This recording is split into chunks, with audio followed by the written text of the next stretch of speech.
esi na gịnị mere nna na tata bedo okenwa Igbo niile na tata bedo okenwa Igbo niile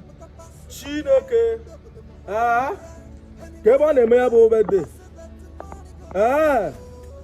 tata bede ya Chineke oke ngwa na m ga-akpọchi gị azụ chei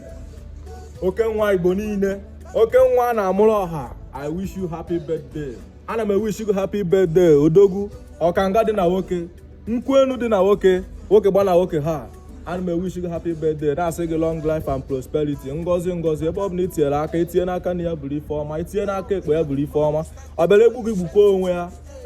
nwoke ji a na-eme ọgọ na asaba niile ịbata na asaba niile o ji a na-eme ọgọ okenwa Igbo niile ana m ekunyere gị mpa na-asị gị ogologo ndụ na-arụsi ike more favor ngozi zuru oke bịa n'ebe ị nọ ije gị ga-abịa ije mmiri ọ ga